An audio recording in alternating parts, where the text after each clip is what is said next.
दोस्तों नमस्ते, मैं राहुल वर्गट और आपका हमारे चैनल में फिर से एक बार स्वागत है।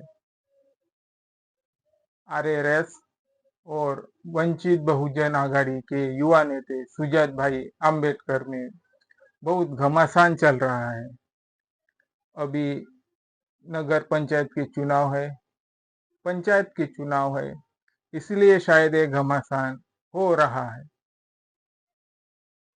सुजात भाई आम्बेडकर ने आरएलएस पे क्रिटिसाइज किया कि जो ये आरएसएस है, राष्ट्रीय स्वयंसेवक संघ, ये देश का आतंकवादी संगठन है, बड़ा आतंकवादी संगठन है, ऐसी कुछ आरोप लगाए, क्रिटिसाइज किया और कुछ प्रश्न भी उठाए। मैंने कल ही वीडियोस बनाई कि आरएलएस संविधान को नहीं मानता, आरएलएस तिरंगा क्यों नहीं फहराता, आरएलएस रजिस्टर क्यों नहीं है और रजिस्टर क्यों नहीं है और कुछ अन्य चीजें। और हाँ, सबसे महत्वपूर्ण, जो दसरे को शस्त्र पूजा होती है, वहां पे AK-47 की राइफल की पूजा होती है, ऐसी उनके कुछ आरोप है। AK-47 नहीं होंगी, पर उस जैसी कुछ शस्त्र उनके पास होते हैं और उनकी पूजा करती है। मैंने कल भी कहा, अगर मेरा कोई संगठन है, अगर मैं लीगल परमिशन भी निकालूं कि मुझको कुछ राइफल्स चाहिए, कुछ हथियार चाहिए, तो शायद राज्य सरकार, भारत सरकार मुझको परमिशन देंगी या ना देंगी। जो अथॉरिटी है, एडमिनिस्ट्रेशन, शायद वो मुझको परमिशन देंगी या नहीं देंगी। पहले मुझसे क्वेश्चन पूछा जाएगा, क्यों चाहिए, क्या जरूरत आ पड़ी है तुम्हें। शायद मुझ पे पनिशमेंट भी लगे, जेल भी हो सकती है। अगर मैं रखता हूँ तो रिकमेंड करते हैं तो मुझको बहुत डिटेल, और शायद मैं हिरासत में लेके, मुझको लेके भी बहुत इन्वेस्टिगेशन हो सकती है। शायद आरएलएस को उतनी इन्वेस्टिगेशन या हथियार रखने के, हथियार मतलब जो AK-47 जैसी जो राइफल्स है, बंदूकें है, वो रखते हुए उनको उतनी इन्वेस्टिगेशन की जाती है या नहीं की जाती। अगर उनके पास रख सकते हैं तो महाराष्ट्र में बहुत सारी संगठना है, उनके पास क्यों नहीं।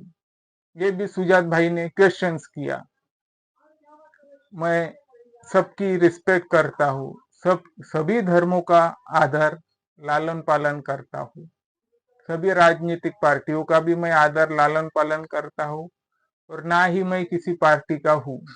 मेरे लिए सभी पार्टी एक समान है, और जो मैं वोटिंग करूँ वो मेरा पर्सनल राइट है, वो मेरा पर्सनल राइट है, मैं किसको वोट चुनाव करूँ। जब मैं बचपन था, 7-8 साल का था, तब मैं RSS के हेडक्वार्टर में गया था। मुझको पता नहीं था तब की बात RSS क्या थी। एक ओमनी वैन आई, मुझको बैठाला, RSS के हेडक्वार्टर में गया, वहां पे चूड़ा वगैरह दिया। तो ऐसे ही मेरा बचपन भी RSS से कुछ कनेक्ट रहा है। जब मैं जॉब पे था, हेगड़ेवार ब्लड बैंक में भी मैं जाता था, काम होता था वहां पे मुझको, तो मैं जाता था, कनेक्टेड रहा हूँ, जुड़ा रहा हूँ। तो मैं यही अपेक्षा करता रहूंगा कि RSS ने जो सुजात भाई आम्बेडकर है, उनका उत्तर पार्शियली देना चाहिए, और जो झगड़े की नींव है, नवाब है, वो सॉल्व हो जाए। जो झगड़े की ये है, क्रिटिसाइज हुए, वो बर्खास्त हो जाए। जो शस्त्र पूजा का ये रहता है, उनका एग्रीमेंट रहता है, वो फिर सुजात भाई ने और एक आरोप लगाया कि जो RSS है वो संविधान को नहीं मानती। उनका पर्सनली मानो ना मानो, पर भारत में रहते हुए, भारत का नागरिक होते हुए, देश संविधान से चलते हुए, सरकार संविधान से, लगभग सभी अथॉरिटी संविधान से चलती है, सभी कामकाज संविधान से होते हैं, तो संविधान का पालन जरूर मानना चाहिए। अगर मैं कहूँ, मैं एग्जांपल दे रहा हूँ, अगर मैं कहूँ कि हमारे मुख्यमंत्री बीजेपी के हैं, अन्य धर्मीय है, मैं उनको नहीं मानता, तो शायद सबसे पहले ये महाराष्ट्र की डिस्पेक्ट होंगी, जो सीएम पद है उनकी डिसरिस्पेक्ट होंगी, और ये मानवीय की दिशा के लिए रिस्पेक्ट न करना अच्छी बात नहीं, और संविधान के लिए भी नहीं। खास तौर पे मैं संविधान का विद्यार्थी हूँ, अध्ययन करता हूँ, तो मेरे लिए तो सभी एक समान है। मेरे लिए लगभग सभी ही एक समान है।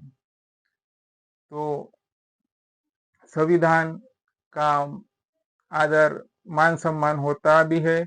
कुछ आरएसएस के लोग मान सम्मान करते हैं, मुझको पता है।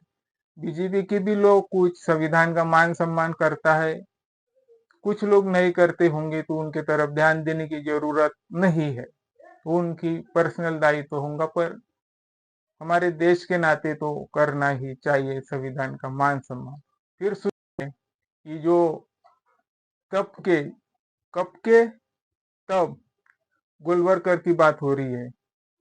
जो आरएसएस के चीफ थे, उन्होंने कहा था कि जो संविधान का पार्ट है, अलग अलग देशों से अलग अलग लिया गया जो पार्ट है, इससे भी उनकी क्रिटिसाइज रही है आरएसएस पे। तो मैं साफ तौर पे बता दूं कि फंडामेंटल राइट यूएसए ऐसी कहना है, fundamental right USA, directive principle of state policy Ireland से, संसदीय प्रणाली यूके से, और जो प्रियम्बल में शब्द है justice, liberty, equality, fraternity of France से, कनकरेंट लिस्ट ऑस्ट्रेलिया से लिया जा चुका है।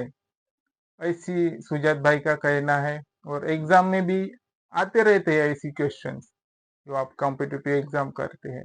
तो मैं साफ तौर पे कह दूं, बता दूं, बिल्कुल स्पष्टीकरण के साथ, बाबा साहब ने जब संविधान का काम किया, टी कृष्णमाचारी का बयान है कि जो लगभग 70 से ज्यादा प्रतिशत जो संविधान पे काम किया है, वो बाबा साहब ने अकेले काम किया, दिन रात एक करके, 17-18 घंटा पढ़ाई करके। अगर मैं मेरे देश का संविधान भी पढ़ता हूँ, 2-3 दिन गैप भी गिरे, तो मैं वो कुछ प्रावधान ही भूल जाता हूँ। वो कंटिन्यूस उस पे रहना पड़ता है, तब वो दिमाग में बैठता है। तो इस इतने देशों का बाबा साहब ने अध्ययन तो किया, उन्होंने, उनका अध्ययन बहुत बड़ा था। तब तब उन्होंने तो लिखित संविधान लिखा था। कितनी सोच रही होंगी, जो संविधान में आते हैं वो इतना ट्रिकी और बहुत प्यारा संविधान है। मैं बताता हूँ बाबा साहब ने क्या कहा था। मैंने किसी देश से कुछ नहीं लिया, अगर हाँ मैंने कुछ लिया होगा तो वो बुद्ध की प्रिंसिपल से लिया है।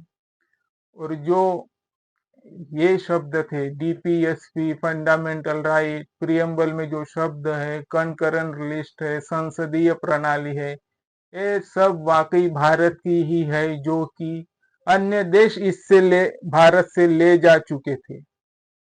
ये बाबा साहब ने स्पष्ट कहा।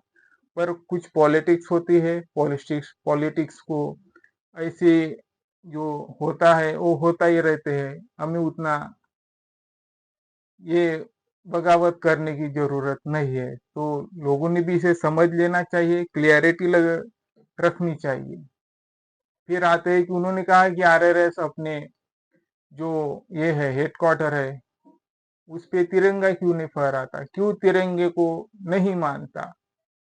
मानो ना मानो, मेरी जो राय है, फहराना, तिरंगा फहराना, ना फहराना, ये देशभक्ति की बात नहीं होती है। देशभक्ति की बात दिल में होती है, देशभक्ति की बात दिल में होती है। वो पिक्चर कौन सा, शेरशाह वाला, कौन सा शेरशाह, जो एलओसी कारगिल में जो विक्रम बत्रा का एक सीन है, ये दिल मांगे में, ये दिल मांगे मोर, जो दिल है वही मोर मांगे, दिल मांगे मोर, क्योंकि देश है वो दिलों में बैठता है। वो अभी जो पिक्चर आया रांझा करके, उसका सीन।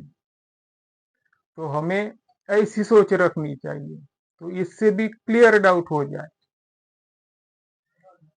इससे भी क्लियर डाउट हो जाए। फिर आते हैं कि रजिस्टर्स क्यों नहीं है, आरआरएस रजिस्टर क्यों नहीं है। ये भी उनका पर्सनल मामला हो सकता है, रहो ना रहो, पर वो आरआरएस रजिस्टर नहीं है। उनकी जो वेल्थ है वो एक है, आपसी में उनका भरोसा है, वो सबसे बड़ी बात है। वो सबसे बड़ी बात है, रजिस्टर रहो या ना रहो, वो उनकी पर्सनल है, वो हमारे एजेंसी देखेंगी, अथॉरिटी देखेंगी। पर सुजात भाई को मैं उतना बड़ा तो नहीं हूँ, पर मैं सुजात भाई को एक गाइडलाइन जरूर देना चाहूंगा। हम बुद्धिस्ट है, फुले शाहू अम्बेडकरवादी है, और बुद्धिस्ट फुले शाहू अम्बेडकर में इतनी ताकत होती है कि हम यहाँ पे बैठ के किसी को भी खींच सकते हैं, अपने विचारों से प्रभावित करते हैं। ये होती है बुद्धिस्ट की विचार, फुले शाहू अम्बेडकर के विचार। तो हमें इस विचारों के साथ चलना है। कांशीराम साहब की सोच से भी हमें प्रेरित होना चाहिए। हमें कांशीराम साहब की विचारों से भी प्रेरित होना चाहिए। तो और तुम्हारे जो परदादा है उनकी सोच तो तुलना किसी से भी ना की जा सकती है, इतना उनके पास गहरा ध्यान था। तो हम यही रिक्वेस्ट करते हैं कि आप वेल्डन चॉइस हो, वेल्डन पोस्ट करे, स्ट्रगल करे, लोगों के बीच जाए, मीटिंग्स ज्यादा से ज्यादा करे। यही मैं सुजात भाई आपसे रिक्वेस्ट करता हूँ, और आप स्ट्रगल करते रहिए जरूर, हम आपके साथ है, महाराष्ट्र के लोग आपके साथ है, भारत आपके साथ है। आपको पब्लिसिटी करने की जरूरत तो नहीं है, क्योंकि आपका नाम ही काफी है।